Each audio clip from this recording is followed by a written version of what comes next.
Após um longo período mergulhada na escuridão da amnésia, Clarice finalmente começará a dar sinais de que sua memória está prestes a retornar. A volta das lembranças não será repentina, mas se dará de forma gradual, fragmentada, como se pequenas peças de um quebra-cabeça emocional começassem a se encaixar aos poucos em sua mente confusa. Os primeiros indícios surgirão de forma sutil, por meio de objetos aparentemente banais, mas que carregarão consigo significados profundos e afetivos para a personagem. Tudo começará quando Clarice, ao manusear uma toalha antiga guardada em seu quarto, tiver um déjà-vu. O contato com o tecido despertará nela uma sensação nostálgica, como se já tivesse vivido um momento importante relacionado àquele objeto. Em seguida, ela se deparará com alguns desenhos infantis guardados em uma gaveta. As ilustrações ingênuas, feitas com lápis de cor, trarão flashes confusos de uma criança sorrindo, uma menina pequena com os traços delicados e um olhar cheio de luz. A mulher começará a sentir um desconforto no peito, uma mistura de angústia e saudade, ainda sem saber ao certo o motivo. O ponto de virada virá quando Beto, amigo fiel e jornalista determinado, resolver entregar a Clarice as pinturas que estavam escondidas no escritório da perfumaria carioca. Quadros que Juliano, em sua tentativa desesperada de apagar vestígios do passado da madame, havia mantido longe de seus olhos. Ao desembrulhar os quadros, Clarice ficará paralisada. Ela reconhecerá, mesmo sem lembrar dos detalhes, que aquelas obras haviam saído de suas próprias mãos. Pinturas que retratavam cenas familiares, uma mulher com um bebê nos braços, paisagens serranas e até mesmo o quarto de uma criança com brinquedos espalhados. A emoção será tanta que Clarice, tomada por uma urgência inexplicável, pedirá a Beto que a leve imediatamente para Petrópolis, na região serrana do Rio de Janeiro. Ela sentirá em seu íntimo que encontrará as respostas que tanto procura naquele lugar. Durante a viagem, o silêncio tomará conta do carro. Clarice estará absorta em seus pensamentos, tentando organizar as imagens desconexas que invadem sua mente. Beto, respeitando o momento dela, apenas dirigirá, ocasionalmente lançando um olhar de preocupação à passageira ao seu lado. Ao chegarem em Petrópolis, Clarice insistirá em ir diretamente ao orfanato mantido por Carmen, onde Beatriz atualmente vive e trabalha como voluntária. Assim que colocar os pés no pátio da instituição, Clarice será tomada por uma sensação de déjà-vu ainda mais intensa. As risadas das crianças, o cheiro de comida caseira vindo da cozinha, o som dos passos ecoando pelos corredores, tudo parecerá estranhamente familiar. O coração da madame começará a bater mais forte, como se estivesse prestes a descobrir um segredo guardado por anos. Beatriz, que estará ajudando na arrumação do refeitório, ficará surpresa ao avistar Clarice na entrada do orfanato. Seus olhos se arregalarão e sua expressão, por um breve momento, será de incredulidade. Ela não esperava ver aquela mulher ali, ainda mais depois de tudo o que passaram. Aproximando-se lentamente, a jovem chamará Clarice de mãe, como quem testa uma hipótese improvável, mas que carrega dentro de si há muito tempo. Nesse instante, o mundo de Clarice desabará. Ao ouvir a palavra mãe, uma enxurrada de memórias inundará sua mente. Flashbacks se sucederão de forma intensa e contínua. Ela se verá grávida, acariciando a barriga com um sorriso sereno. Depois, segurando um bebê nos braços, envolta por um sentimento avassalador de amor e proteção. Lembrará do momento em que colocou a filha para dormir, cobrindo-a com cuidado e lhe dando um beijo na testa. Outras imagens virão mais dolorosas. A morte de seu primeiro marido, seu isolamento emocional, o mergulho na arte como forma de suportar a dor da perda. Clarice sentirá as pernas fraquejarem e cairá de joelhos no chão do orfanato, tomada por um choro convulsivo. Beatriz, sem saber o que fazer, se aproximará cautelosa, ainda incerta sobre o que está acontecendo. Clarice, com os olhos marejados e a voz embargada, balbuciará um pedido de perdão. Ela dirá que sente muito por não ter acreditado na filha, por tê-la deixado sozinha no momento em que mais precisava de apoio. Diante da jovem, Clarice se despirá de toda a sua altivez e orgulho, revelando uma vulnerabilidade até então desconhecida por muitos.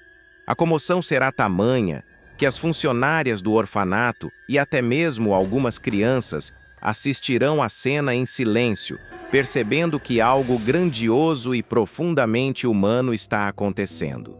Beatriz, mesmo ferida pelas mágoas do passado, não conseguirá conter a emoção. As palavras de sua mãe ressoarão em seu coração com força, e mesmo sem saber ainda se está pronta para perdoar, ela aceitará o abraço da mulher que tanto procurou entender. Clarice, com o rosto encostado ao ombro da filha, continuará a pedir perdão. Suas palavras sairão entrecortadas pelos soluços. Dirá que tudo o que fez foi por medo, que sua mente bloqueou as lembranças como uma forma de se proteger da dor insuportável da perda. Dirá que se arrepende profundamente de não ter ouvido Beatriz, de ter acreditado em mentiras, de ter deixado que terceiros influenciassem sua percepção da realidade. Em meio às lágrimas, ela repetirá que a ama, que sempre a amou, mesmo sem saber, mesmo sem lembrar.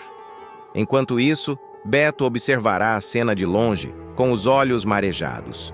O jornalista compreenderá que está diante de um reencontro que vai além da compreensão racional. Um elo rompido pelo tempo e pela dor está sendo reconstruído ali, diante de seus olhos. Ele se afastará discretamente, dando espaço para que mãe e filha possam viver aquele momento sem interferências. Ao longo dos dias seguintes, Clarice continuará em Petrópolis, determinada a se reconectar com o passado e com a filha.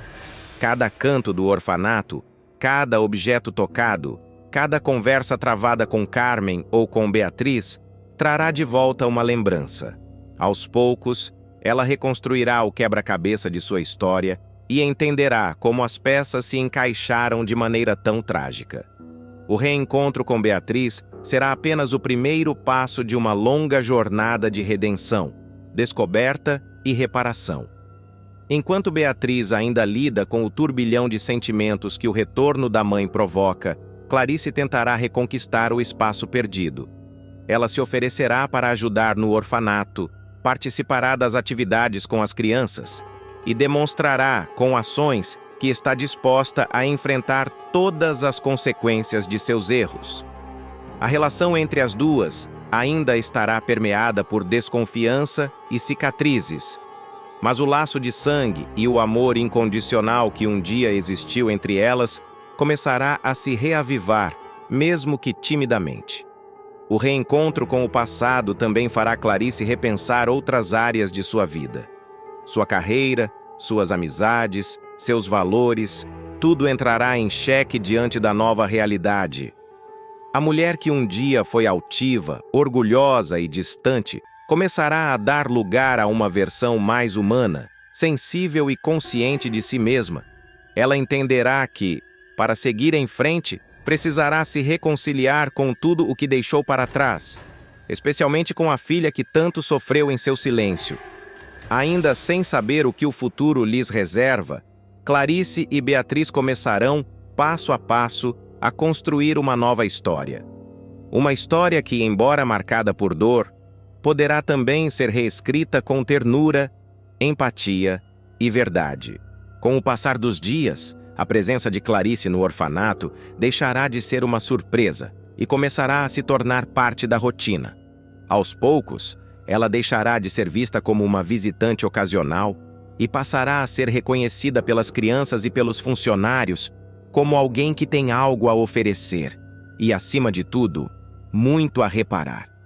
Sua disposição em ajudar, em escutar e em agir com humildade revelará uma nova faceta da mulher que por tanto tempo se escondeu por trás de memórias apagadas e de sentimentos confusos. Beatriz, embora ainda receosa, começará a perceber que aquela mulher, tão diferente da figura fria e distante que ela recordava, pode realmente estar disposta a mudar. Mas o processo de reconstrução entre mãe e filha será lento, delicado e cheio de silêncios incômodos. Haverá dias em que a mágoa pesará mais que a esperança, em que as palavras não conseguirão vencer os muros do ressentimento. E ainda assim, em meio à hesitação, Clarice permanecerá ali, não como quem exige perdão, mas como quem está disposta a conquistá-lo, passo a passo, com verdade. Em uma das tardes, enquanto Clarice ajudará a organizar os livros da pequena biblioteca do orfanato, ela encontrará um antigo álbum de fotos. Ao folhear as páginas, se deparará com imagens da própria filha em diferentes fases da infância e adolescência. Registros que Carmen, por carinho e cuidado, havia preservado ao longo dos anos. Ao ver aqueles sorrisos congelados no tempo, Clarice sentirá uma mistura de orgulho e dor. Orgulho por ver a força de Beatriz diante das adversidades e dor por não ter estado presente em nenhum daqueles momentos.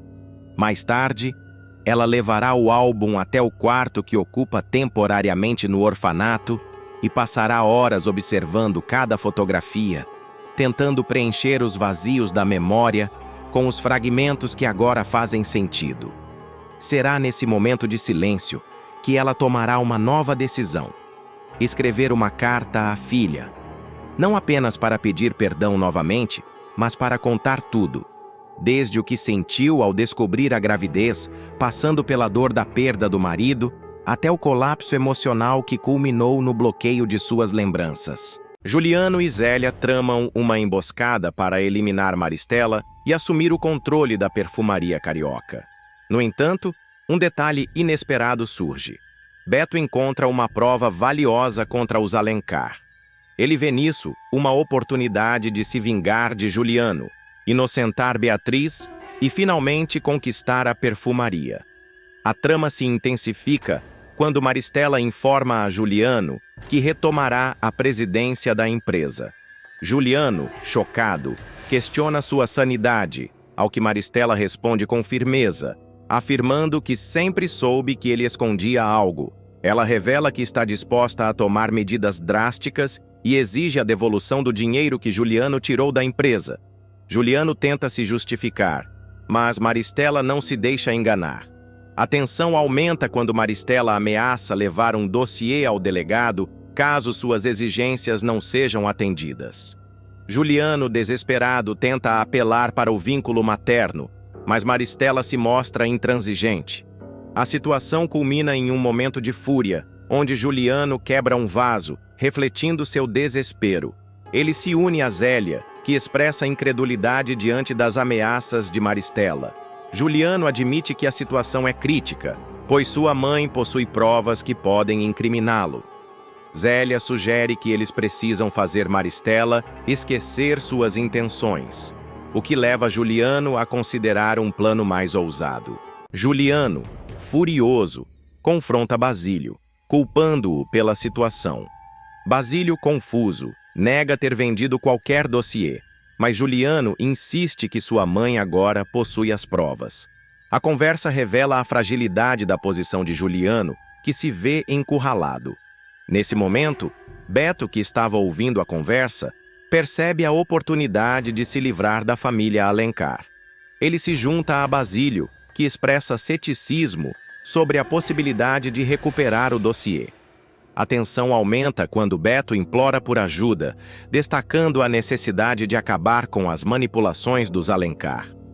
Enquanto isso, Zélia sugere a Juliano um plano para desestabilizar Maristela, utilizando comprimidos que podem deixá-la desorientada. Juliano se anima com a ideia e decide agir rapidamente. Beto, por sua vez, consegue entrar na casa dos Alencar, mas sente uma estranha atração pelo quarto de Maristela. Ele se esconde quando Juliano e Zélia entram, discutindo o plano. A tensão cresce quando Juliano troca os comprimidos, seguindo a sugestão de Zélia. Beto observa tudo, ciente de que essa pode ser a chance de mudar seu destino e provar a inocência de Beatriz. Com Maristela envenenada pelos comprimidos trocados, Beto aproveita a oportunidade para investigar. Ele se esconde enquanto Maristela se vangloria de sua vitória sobre Juliano. No entanto, a situação se complica quando ela começa a se sentir mal e adormece. Beto, então, encontra o dossiê e sorri ao perceber que as provas contra Juliano estão agora em suas mãos. No dia seguinte, Maristela invade o escritório de Juliano exigindo explicações. O clima de tensão se intensifica quando Beto revela que possui as provas e que não hesitará em usá-las. Juliano, desesperado, tenta negociar, mas Beto exige liberdade do casamento com Beatriz em troca das provas. O jogo de poder culmina em um acordo inesperado. Maristela e Juliano assinam documentos que transferem a maior parte da perfumaria para Beto.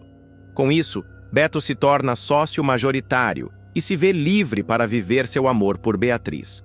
A reviravolta na trama deixa os personagens em posições inesperadas, e a história termina com uma reflexão sobre poder, traição e retribuição.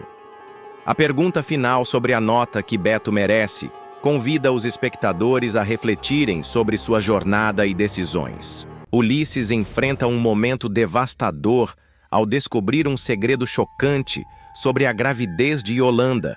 Ele se vê arrasado pela separação de Glorinha e, em meio a essa turbulência emocional, acaba revelando que Yolanda guarda um segredo a 7 chaves sobre sua gravidez. Quando Ulisses finalmente descobre a verdade, ele grita, incrédulo: "Não pode ser, Yolanda! Você mentiu para mim todo esse tempo! Como você teve coragem?" Nesse instante, Yolanda, encurralada, se vê obrigada a revelar a verdade sobre seu bebê, uma revelação que mudará completamente a vida de Ulisses e Glorinha. A situação se intensifica quando Ulisses, ainda triste pelo término de seu namoro, é abordado por Yolanda na pensão. Ela pede que ele pegue um caderninho em seu quarto. Ao procurar o caderno, Ulisses encontra uma carta escondida que imediatamente chama sua atenção. Ao ler o conteúdo, ele fica chocado e percebe que a informação contida ali pode mudar tudo. Yolanda, percebendo a demora, vai até o quarto e questiona Ulisses sobre o que está acontecendo. Ele tenta disfarçar seu nervosismo, mas a tensão é palpável. Ulisses, em um estado de confusão, decide sair correndo do quarto, mas Yolanda começa a desconfiar de seu comportamento. Ao chegar ao boliche, ele encontra Beto, que logo percebe que algo não está certo. Ulisses tenta esconder seus sentimentos, mas acaba revelando que está lidando com um segredo que pode afetar sua vida e seu relacionamento com Glorinha. Ulisses revela a Beto que encontrou uma carta no quarto de Yolanda, mas hesita em compartilhar o que realmente está escrito. Beto, curioso, tenta entender a gravidade da situação e Ulisses explica que a carta levanta dúvidas sobre sua paternidade em relação ao filho de Yolanda. A preocupação de Ulisses cresce à medida que ele percebe que essa revelação pode custar seu relacionamento com Glorinha. Beto aconselha Ulisses a ser honesto com Glorinha e contar a ela sobre a carta. Determinado, Ulisses decide que precisa falar com Glorinha imediatamente. Enquanto isso, Ana Maria, amiga de Ulisses, observa a interação entre ele e Beto e deduz que Ulisses foi atrás de Glorinha. Ela corre para avisar Yolanda, que fica alarmada ao saber que Ulisses pode ter encontrado a carta. Yolanda se apressa para encontrar Ulisses antes que ele tenha a chance de falar com Glorinha, preocupada com as consequências que isso pode trazer. A tensão aumenta quando Yolanda desce as escadas, determinada a explicar a verdade para Ulisses. Quando Ulisses finalmente encontra Glorinha, ele a confronta com a carta pedindo que ela a leia. Glorinha, inicialmente hesitante, acaba lendo o conteúdo e se assusta com o que descobre. A revelação a deixa confusa e ela expressa suas dúvidas sobre como proceder. Nesse momento crítico, Yolanda invade o salão, pronta para enfrentar Ulisses e Glorinha. Yolanda revela que não tem certeza se Ulisses é o pai do bebê, mas que existe uma grande possibilidade. A tensão entre os três personagens é palpável, com Glorinha acusando Yolanda de estar escondendo a verdade. Yolanda, por sua vez, tenta se justificar, afirmando que estava com medo de como Ulisses reagiria. Ulisses, chocado com a revelação, se vê em uma encruzilhada, sem saber em quem confiar. A discussão se intensifica e Yolanda afirma que pode criar a criança sozinha, assim como fez com Ana Maria. Ulisses, confuso e angustiado, percebe que precisa tomar uma decisão difícil, escolher entre ficar com Yolanda, que pode não ser a mãe do seu filho, ou seguir seu coração e ficar com Glorinha. O dilema moral pesa sobre ele, e a pressão aumenta à medida que todos esperam sua resposta. A história termina com Ulisses em um estado de indecisão, refletindo sobre o que realmente deseja. A dúvida sobre sua paternidade e o futuro com Glorinha o atormentam. O público é convidado a opinar. Deve Ulisses ficar com Yolanda ou seguir seu amor por Glorinha? Essa escolha não é apenas sobre amor, mas também sobre responsabilidade e o que significa ser pai. Clarice está prestes a recuperar toda a sua memória e, com a ajuda de Zélia e Basílio, planeja dar uma rasteira em Juliano e Maristela. A mãe de Beatriz vai até a perfumaria carioca para conversar com sua irmã, mas ao chegar, não encontra Zélia na mesa. Na verdade, Zélia está na sala de Basílio, discutindo estratégias para derrubar a família Alencar. Clarice, ao se aproximar da sala, pergunta se Basílio sabe onde sua irmã está. Ao escutar a conversa entre Zélia e Basílio, ela fica surpresa. Zélia, sem saber que Clarice estava ouvindo, menciona que precisam aproveitar a briga entre Juliano e Maristela. Basílio tenta acalmar Zélia, enfatizando que devem agir com calma para que ninguém perceba suas verdadeiras intenções. Zélia revela que fingiu ser a irmã de Clarice para se vingar da família Alencar. Nesse instante, Clarice entra e questiona Zélia sobre a farsa. Zélia, percebendo que foi descoberta, tenta convencer Clarice de que ela escutou mal. No entanto, Clarice insiste que ouviu tudo e exige explicações. Basílio, percebendo que não há como escapar, sugere que Zélia conte a verdade. Clarice ameaça que, se não ouvirem suas explicações, ela irá contar tudo a Juliano e Maristela. Zélia, apavorada, decide revelar sua história. Ela conta que a família Alencar sabotou a vida de seu marido e que, por causa disso, perdeu tudo, incluindo a possibilidade de ter mais filhos. Clarice, sentindo pena, questiona por que Zélia ajudou Juliano e Maristela a enganá-la. Com a revelação de Zélia, Clarice começa a recuperar memórias do passado. Ela se lembra de Beatriz quando era pequena e de como sua vida foi afetada pelas mentiras de Juliano e Maristela. A dor de cabeça que sente é um sinal de que suas memórias estão voltando. Zélia e Basílio se mostram animados com a recuperação de Clarice, acreditando que isso pode ajudá-los a derrubar Juliano e Maristela. Clarice, no entanto, está mais focada em se vingar do casal. Ela afirma que antes de se reconectar com Beatriz, precisa se vingar. Basílio e Zélia concordam em ajudar Clarice em seu plano. Clarice revela que pretende convencer Juliano a transferir a empresa para seu verdadeiro nome, aproveitando-se da situação em que ele se encontra. Zélia informa que Juliano está dando remédios a Maristela para afastá-la da presidência da empresa. Clarice, determinada, decide trocar os remédios de Maristela por outros ainda mais fortes, para que Juliano possa voltar ao controle da empresa. Zélia expressa preocupação com a saúde de Maristela, mas Clarice está disposta a arriscar. Ela acredita que essa é a única maneira de se livrar de Juliano e Maristela de uma vez por todas. Basílio e Zélia se comprometem a apoiar Clarice em seu plano, e ela promete dividir os lucros da empresa com eles. Com um novo propósito, Clarice se prepara para agir. Clarice, agora decidida, vai ao encontro de um médico, Dr. Henrique, para garantir que os novos remédios sejam preparados. Ela agradece ao médico e garante que ninguém descobrirá que obteve os remédios dele. Ao voltar para a mansão dos Alencar, ela se prepara para colocar seu plano em ação. Ao encontrar Coralina, pergunta sobre Maristela e descobre que ela ainda não voltou. Ao invés de ir para o quarto, Clarice se dirige ao quarto de Maristela, onde troca os remédios. 2 dias depois, Maristela começa a sentir os efeitos dos remédios e se preocupa com sua memória.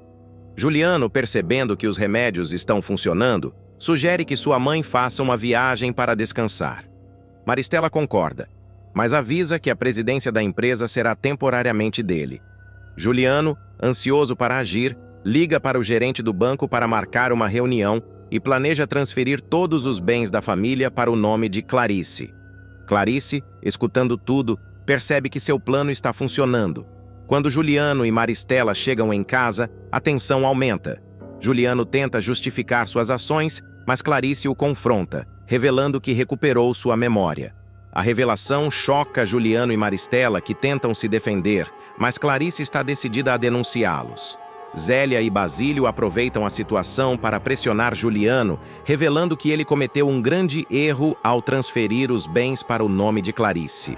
Maristela se vê no centro de uma trama que pode desmoronar a qualquer momento. A perfumaria carioca está prestes a ser abalada por um jogo perigoso de poder, vingança e segredos envolvendo Juliano, Zélia e Basílio. Cada um deles tenta passar a perna em Maristela de sua própria maneira. O plano maléfico que envolve esses vilões pode, ironicamente, acabar sendo a salvação de Beatriz, pois o colar de brilhantes acaba caindo em mãos erradas. Tudo começa quando Maristela descobre um dossiê comprometedor na sala de Basílio, revelando as falcatruas de Juliano na empresa. A megera fica possessa ao ver os papéis espalhados pela mesa, documentos que expõem cada detalhe dos desvios financeiros de Juliano. A raiva começa a ferver dentro de Maristela ao perceber a extensão da traição de seu próprio filho.